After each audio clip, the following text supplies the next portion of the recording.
what we do here is to make sure that the story will be told. Make sure that the leading people of the leading places from the United States, from Germany, from France, from all the places who really make a difference today. It's not that the Balkans is not important. It's important, of course, every place is important, but there are places which really, I would say, are more relevant for the green light to continue the operation. So basically, this is the main effort, and this is where we target the main effort. And as you can see in some of the pictures I'll show you now, we have a lot of delegations coming. We have heads of states coming here, meeting here with, in this case, it's the Minister Katz. Then delegations of families of hostages coming here. Ministers going with them. Now he was in the United States with families of hostages, with the idea of having it all the time on the agenda. Then a lot of effort is done on the digital side. The ministry has actually sites in 5 languages from here.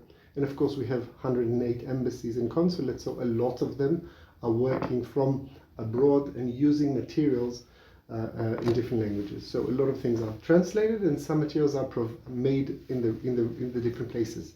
So the embassy in Tirana or the embassy in Belgrade are creating materials, putting them, of course, on the different platforms.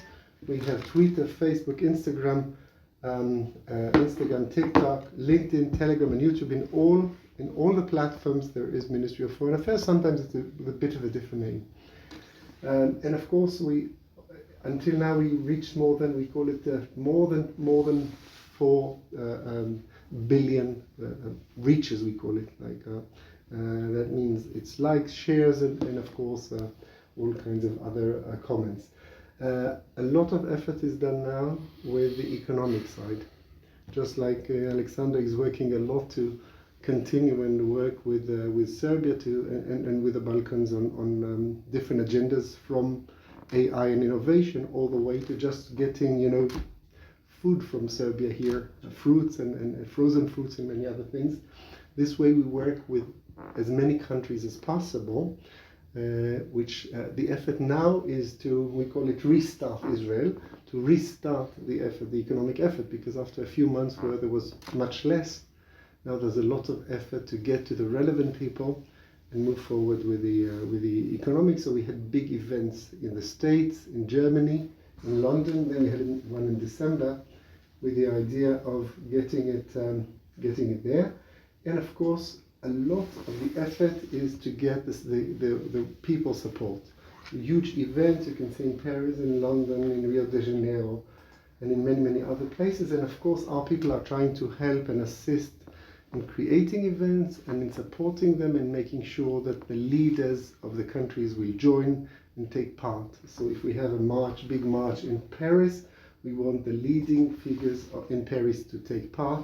If we have huge events in Washington, we want to make sure that all the organizations, all the federations, all the partners will be there, and so on and so forth. And of course, in many other places, we got like symbolic support of having the big buildings in blue and white. You can see here the White House, you can see Sydney, the famous opera, you can see Rome, but also in the Balkans. This is the old Jewish cemetery in Bitola, a small town in North Macedonia. And I was ambassador there. We cleaned the old Jewish cemetery. We had a huge operation, and they, as part of the gesture to Israel, they did the blue and white on this is actually the gate of the cemetery.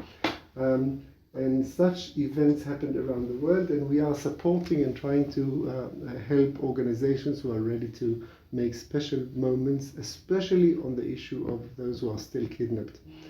The idea is, from one side, to make sure that people remember the 7th, that we will do our best to make sure it will not happen again, and of course, freeing the hostages. So here you can see a few examples of, huge tables of vacant, waiting for the hostages, balloon, all kinds of things that in different kinds. And of course, we try to make it relevant for the place. So in Osaka, it was the Pikachu. And in other places, it was, you can see different examples. You have Melbourne here, Osaka in Japan, you have Beijing. In each one we try to do it as relevant as possible for the place, and of course local initiatives which we try to support whenever we can. And of course delegations of the people who were kidnapped are getting support from the Israeli side. We are doing our best to make sure that they will meet the relevant people and get to the relevant to CNN, to the BBC, to the relevant places where their voice should be heard. So this is another effort. Then, of course, we have influentials coming here. This is an example of, in Israel, he was quite famous, a wrestler from the States. He came here, we took him to the south, and one of the survivors of the Nova was the big party. A few thousands of Israelis were attacked there. On the 7th, she was one of the survivors. She's telling her story to him, and then he puts it on his social media. And of course, we try to get here relevant people from different organizations that have big crowds. This is me meeting them with the minister, telling them about what happened, and asking them to share the stories. Same was the huge project of ringing the bells. We tried to get to 1 million ringings around the world to remember the 7th, to make sure it will not happen again, and to release the hostages. So this was another huge project in different places in Taiwan and all over the world. This is in Tel Aviv, in the center, where there is this place which is now all the families are there. So we did a big event there. We were ringing thousands of bells over there and around the world at the same hour, all over the world. This is a son of one of the kidnapped people. He was ringing as well.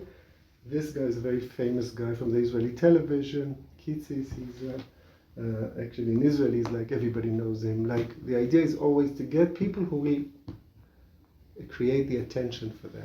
So this is basically that. And you just saw the pomegranate as an example of the kind of things that you can do in different places to make sure that the story will be told for many years to go, not just now. Now it's still, fresh, people still remember, but in a few months, in a few years.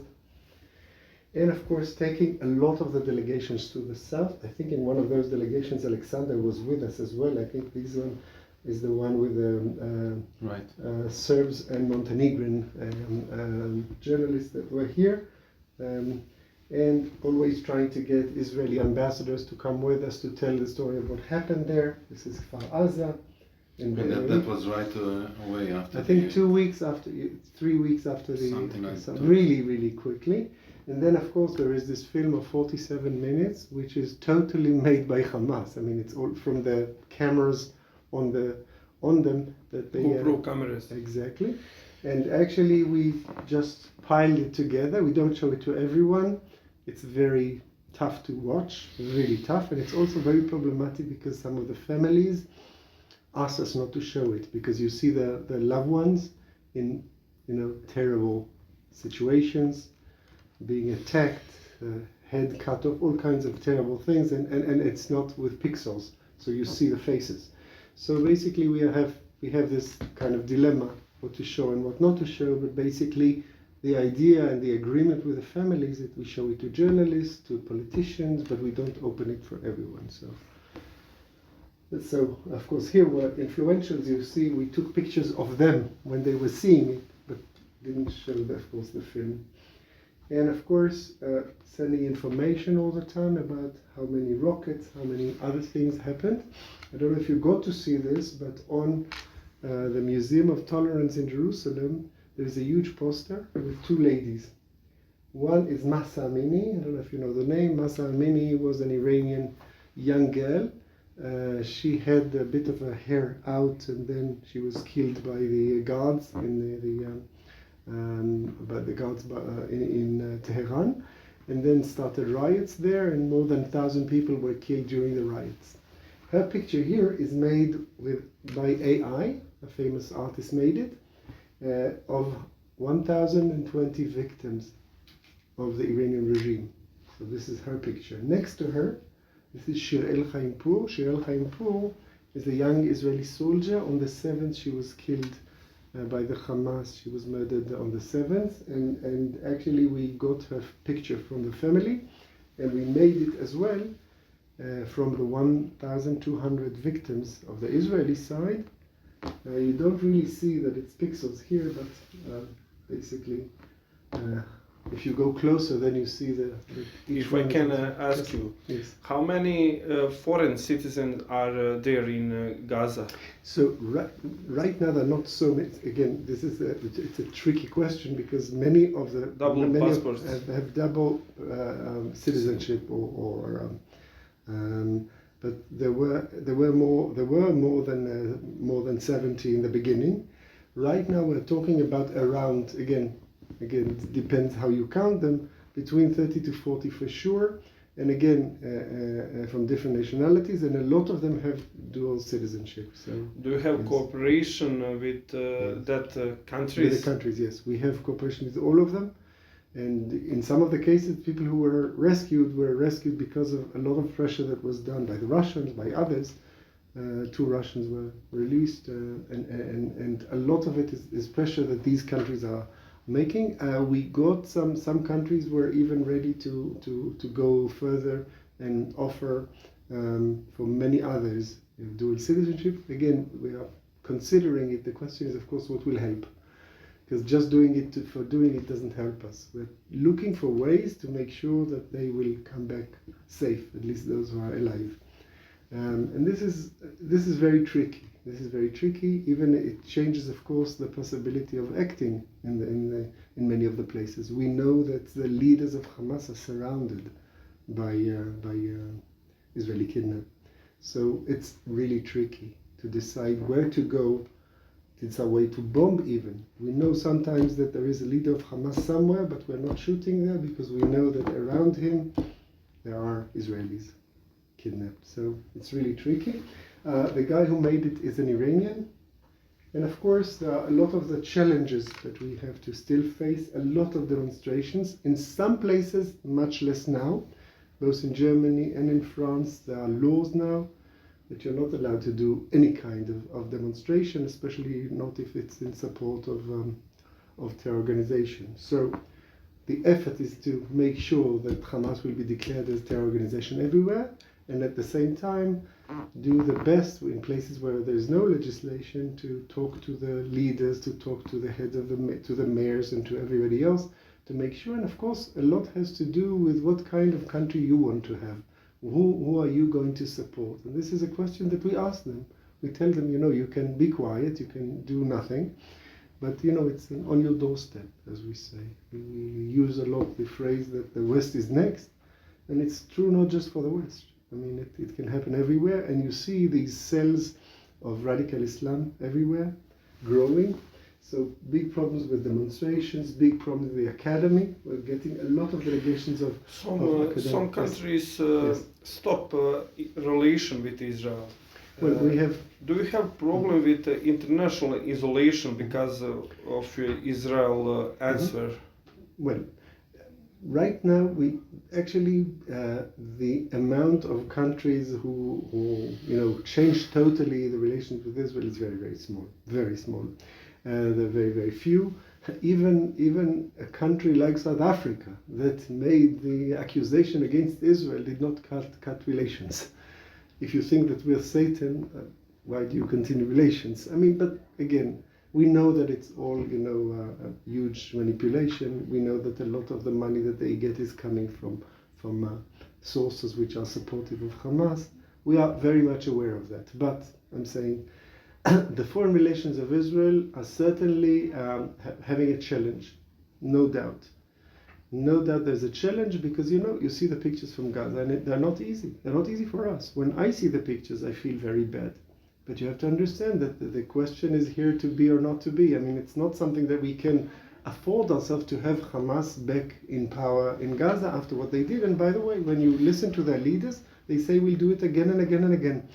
Even now. It was strange to our public that organization like Hamas achieve that on 7th October. It's a huge, because Israel is it's a huge shock for stronger. Israel. No doubt, and it's a huge shock for Israel. but we call it the conception. Like basically, we were sure that they are deterred, that they will not dare, And remember, they had 20,000 people the day before. They had 20,000 people from Gaza working in Israeli cities and towns in the south. On your opinion, who was behind the Hamas back? Well, basically, in the European Union, you don't have supporters of Hamas. You have countries which are not, I would call it, strongly with us. There's no country that is really supporting Hamas in Europe today. In other places, you have Qatar, which hosts some of their leaders. And again, even Qatar is playing, I call it a dual game. I mean, they support one. On the other side, there are those who are now leading the negotiation to free hostages. So they were those who gave money for Hamas for many, many years. But let's be honest, some of the money was passed through us, through the Israeli side, because we were sure, and this is what we call the concept, the conception, the wrong conception, which is basically the idea that if you give them a bit more air, a bit more economic goods, if the life will be good, they will not do less radical. But apparently a lot of the money was used for other things, digging tunnels, preparing for the day. It's something that they prepared for years. For years. Again, if in the north we have Hezbollah and we know basically what the Hezbollah has planned, similar plans like those, for those plans of Hamas, we were not aware. Again, we saw that they're active, we saw that they're training, but again, nobody connected the dots. And I suppose this is also why, one of the reasons why so many people of the leaders of the army are saying today, day after the war, we're going home. We're going to resign because this was a terrible mistake. Again, mistake, like not one mistake. On that day, it seems that Israel stopped for 24 hours, collapsed. No, we didn't. Well, again, Israel didn't collapse for 24 hours, but certainly in the south we had a huge shock. And again, it's also, though it's a small country, it's an issue of mobilization. So first of all, it's holiday. People are at home.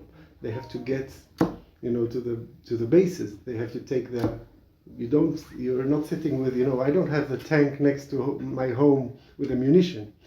So it takes a few hours. And the terrible thing is that the Hamas was prepared very well.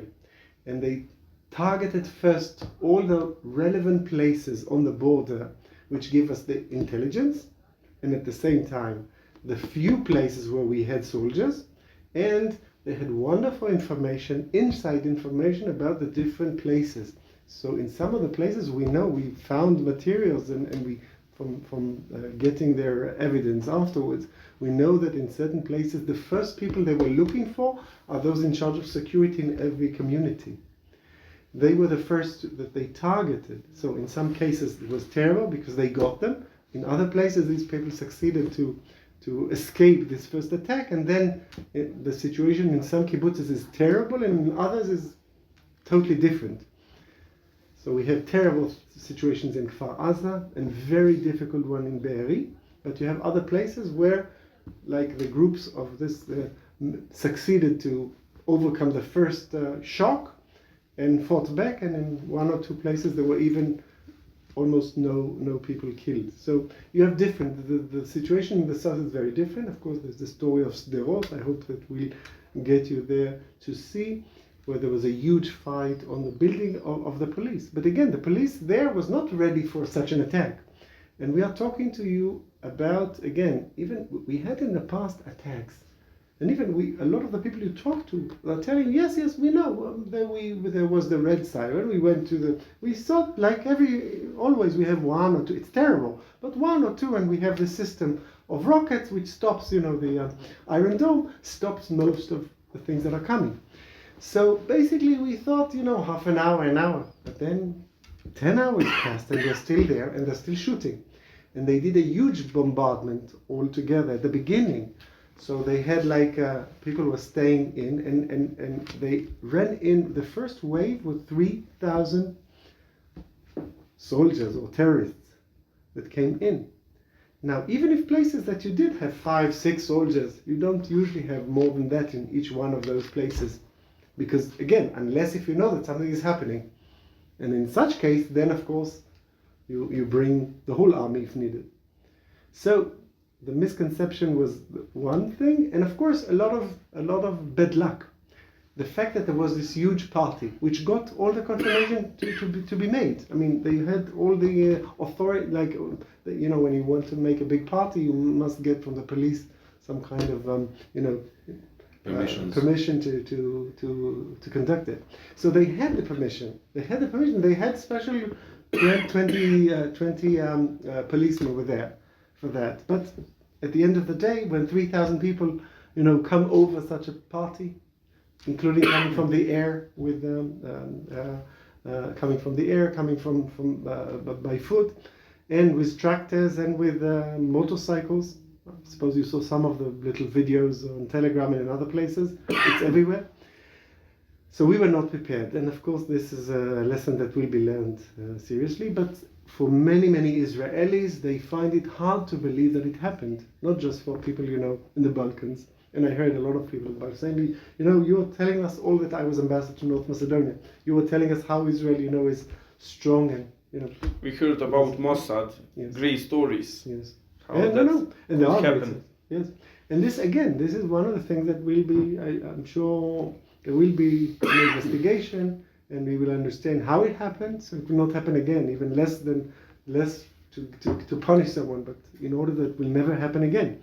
But again, when someone is planning so well, it's surprising we didn't get the information, and there were a few hints of information, but again, since we were under this conception that nothing can happen because they're deterred, even, you know, they were doing all kinds of things next, like they did it week after week next to the fence, okay? Without entering it, without breaking it, just, you know, coming there, doing some kind of maneuvers and going out. And basically the Israeli side was sure, you know, okay, once more they do it this Saturday, okay? So we didn't even bring the troops. So there were, as I said, a lot of reasons, and of course, such a huge rain of rockets in one morning, which also made a huge difference. They also tried to come with boats. Some of them succeeded to enter, and then for a few days there were still terrorists hiding in different places. It's very hard to find one terrorist which is, you know, going around. And again, some of them were even getting, you know, got some uniforms, Israeli uniforms. Some of them got uniforms of police, you know, so it's really difficult. But then you see that after a few days, we're back not just where we started, taking out all the terrorists, and of course making entering the Gaza. And now it's very clear to most Israelis. Most Israelis will tell you this has to end with end of Hamas. Now, end of Hamas is end of the leadership. We don't have to kill everybody there, of course. We're not interested, of course. The idea is that you have to kill the heads. You can't kill the idea, but you have to offer different things. And the big issue in Israel now is what will happen after. And this is a big discussion here. There's a lot of ideas, because part of the problem are organizations, UN organization like UNRWA, which, by the way, is a problematic organization from the beginning. You have an organization which is dealing only with Palestinian refugees. If you know the chart of UNRWA, basically you are staying a refugee forever. It's not something that changes. Like there is UNHCR, which is dealing with refugees around the world. Do they have their own role in 7 October? They not. They have a very, unfortunately, and this was already a lot of this information was passed to the UN. We have at least 11 cases of specific workers of UNRWA that took part in the massacre. I'm not talking to you about, you know, just saying hurrah. Talking about taking part, active part. Now, under centers of UNRWA, there were tunnels. We found supporters among materials of UNRWA, different kinds of materials, which are actually talking about cooperation with Hamas. So again, this is something that is not surprising for us. We didn't like UNRWA from the beginning, but it was the only organization acting. Only Palestinians work in most, and again, this is local people. Exactly, most, not only, but most. And when you make it like there is UNHCR, that's the organization dealing with refugees around the world. the UNHCR always uses foreigners in every place. I mean, you don't work with the people of Gaza in Gaza, they work with others in Gaza if they were working there. So UNHCR is actually doing that. Unfortunately, UNRWA was not doing that. The other way around.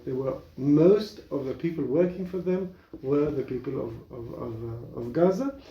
And again, to say, as sad as it is, not only UNRWA, but also journalists. Journalists working for international famous BBC, for example. On that day, foreign journalists there local, and film. Yes, I'm saying kidnapping. Yes, but working, like we call it, stringers. It's like people who are working for them there. They're telling the stories, and of course they were working for Hamas at the same time. We have like footage of them, driving, taking pictures. Terrible. So I'm saying it's complicated, but I'm happy that right now we're in a very different place. And hopefully, if we succeed to change the equation, I hope we'll be smart enough to create new reality. Because creating new reality has the big challenge of making sure that the next generation will be educated differently. And this is the main problem. Because for 30 years, they are hearing that we are Satan. And when you hear 30 years from the age of 3, what do you expect when you become 15, 16? And they also tell you that we are going to, to not let them in the holy places and other things. So what do you expect? So the big challenge is the next generation, the future generation, and I hope we'll find the right ways to do it together with partners. It could be partners from the Balkans, it could be partners from the Nordic countries. We have now some initiatives coming from there. We have, of course, initiatives from Cyprus, which is now working to get assistance. We have Americans, of course, and Europeans. We will be very happy to have Arab countries taking part in the reconstruction of Gaza after Hamas is out.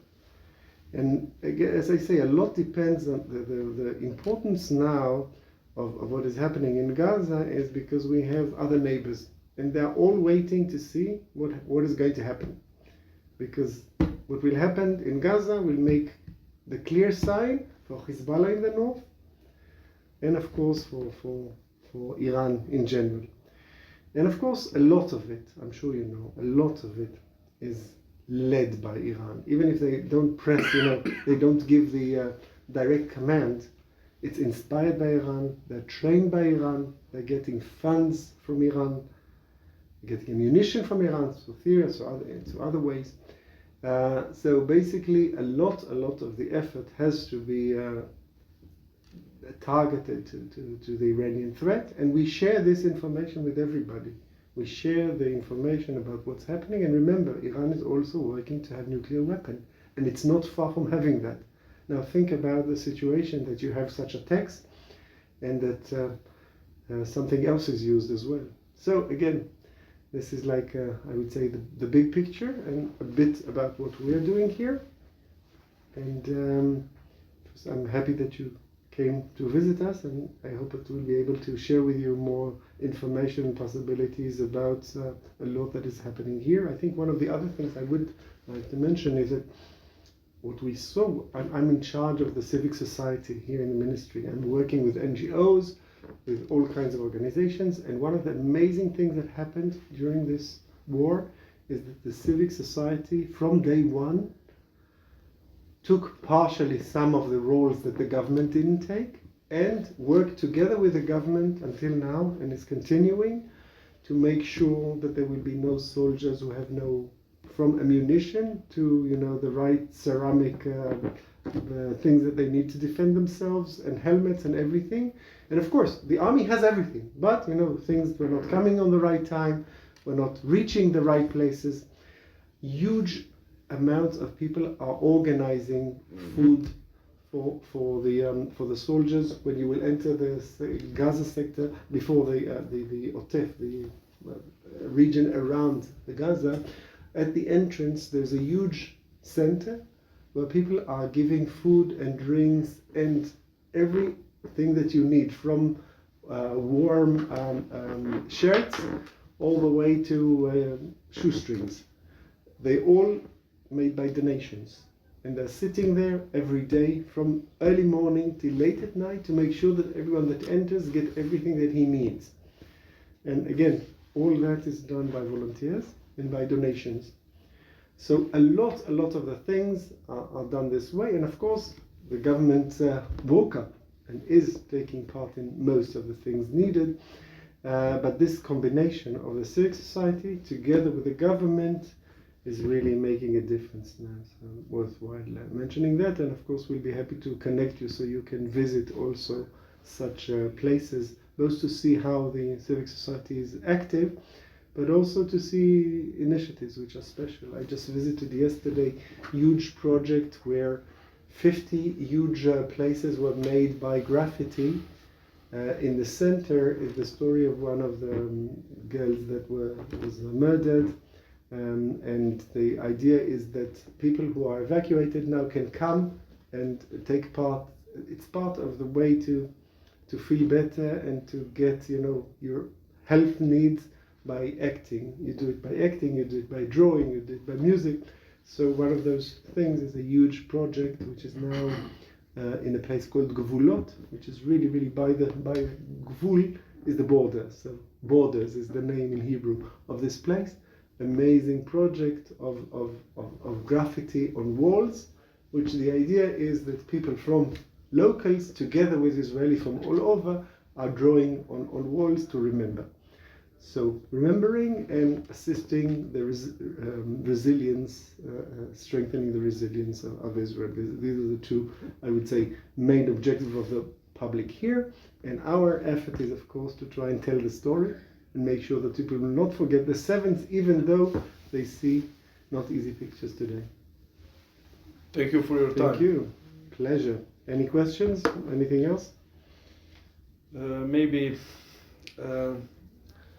do you think that state consider option to rebuild settlements on Gaza, Jewish settlements? Is that one of the solution? Yeah. Well, officially the state of Israel is saying very clearly we have no interest in returning and building settlements inside Gaza.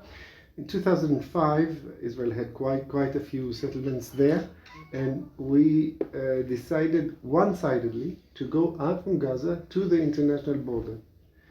We said at the time that we are getting back to the border, so basically there's no disagreement about the line. This is basically the line of 48. So we are getting back to the lines of the actually the beginning of the state, the Declaration of Independence from 48, and there shouldn't have been a dispute. So basically leaving. Actually, we even left a lot of the things there. I mean, they could have used it. They decided to destroy it, but that was from their decision. Basically, we were hoping that this will start a totally different relations with Gaza. It didn't. Very soon after that, there were elections there, and Hamas won. They actually, if you find the footage, you will see that we saved some of the people of the PLO there, because they were throwing them from the roofs, the Hamas people. Very interestingly now, one of the thoughts is that maybe if the Palestinian Authority in the West Bank will be better in their attitude towards Israel, they could be some kind of part of the organization that will deal with what we call the assistance, but on not the security, of course, side. Everything that has to do with the humanitarian aid, they might be those to assist with making sure it will get to the right hands. There are big, this is a big discussion in Israel, whether they should be involved at all. Our Prime Minister said at the beginning, it's not going to be Hamastan and not Fatahstan, Fatah is the PLO. So basically, this was his declaration, but lately there were some names mentioned as well of relevant people that the idea was that they might be part of this effort. Again, a lot depends on where the authority will go. And again, a lot depends on what will happen in Gaza. If Hamas is out, I'm sure the PLO will totally change its course. But again, they need to see that Hamas, is totally down. And this is why it's so important to finish what we started in Gaza. And people have to understand this around the world, because it's not revenge. It's just to make sure that there's no Hamas. And then we'll be very happy to have any partners for rebuilding, for making sure that there are we want them to have normal life. This is why also we left in 2005. We said, here, make your own Singapore, as we used to say then. But it didn't happen. They chose a different path. Even again, we say they chose because there were elections, but I'm sure that many young people didn't want it. But again, after it happens and after Hamas is holding all the positions, it's not that you can do too much. So it's really sad for the people of Gaza in general. And many people in Israel will tell you today that they are much less concerned about Gaza, because when you see the footage and you see the old people coming to loot, and you see the violence, and when you see, just this morning there were reports about one of the lady that was kidnapped and was returning, told this morning in the radio that when they were brought to one of the big hospitals there, the nurses were standing and applauding for the Hamas, that they succeeded to get prey from Israel, young women. So again, a lot of sympathy and a lot of support that was here for the Palestinians is lost, and it will be very hard to rebuild, if at all. Many people living near Gaza were peace activists. There are lots of. If I may ask one more question. Yes, of course. For the end. Yes. How you answer to the accusation of genocide in Gaza? Well, I would start by saying that you look at the numbers and you understand that it's not a genocide. I mean, Israel, you know the army of Israel, and you know the possibilities. I would say it's if we wanted to commit genocide, we're doing it terribly. If we're not, of course. Genocide is when you decide to kill a nation and you do it systematically. Yeah, I suppose you know the to annihilate. To annihilate. Yes. We're not doing that. We're not interested in you doing should eliminate even Arabs who lives here in we did Israel. Not only that we don't do this, they have full rights. Arabs in Israel have full rights, much more than they have in every other Arab country around. So it's accusations which are, it's like proving that you don't have a sister. I don't have a sister. I mean, I do have a sister. But what I'm trying to say is, like, it's very hard to prove that you're not doing something. Basically, I'm saying very, very clearly, Israel has very clear goals. And the reason there are a lot of casualties is because Hamas is part of their strategy, and they're not hiding it. Human shield. Have human shields, and they're in shelters under mosques, under hospitals, under schools of UNRWA. We have, centers of Hamas. So in such cases, I mean, you can of course say, okay, I will not shoot, but then the next round of the 7th of October is around the corner. So Israel is doing whatever they can. We do whatever we can to make sure that there will be no leadership of Hamas, to catch as many as possible from the terrorists. Even if you use the numbers, the terrible numbers that the Hamas is publishing, and we think they're wrong, but again, we don't have our numbers to tell you exactly. We know that more than 10,000 are terrorists. So when they say 30,000, think about it, that even if you take these numbers, a third of the numbers they mention are terrorists, which we know are terrorists. So this sounds to me like the worst ever genocide if someone would try, and we're not trying to do that. For example, if Hamas decide to release all hostages, would Israel stop the conflict? Well, no. Israel, no. I'm saying we might stop for a while. But again, we have to understand the reason why we're now fighting is, of course, first to release the hostages, but to make sure that Hamas cannot operate. Clear. If we stop the war without getting the work done, then it will happen again. Just a matter of time. And again, they waited a long time, but they did it, and they did it in a way. And again, as I say to you, it's a single. It's the significance for all the other places. For Hezbollah in the north, by the way, Hamas used to have around 20,000 rockets. Hezbollah has 140,000 in Lebanon. Okay? So in a way, the fact that Hamas will be ruined totally is very important as deterrence for the others as well. But first of all, to make sure that they're not coming back. And again, I don't know what from the films you saw, what from the materials you saw, but there's such brutality which we haven't seen for tens of years in the region.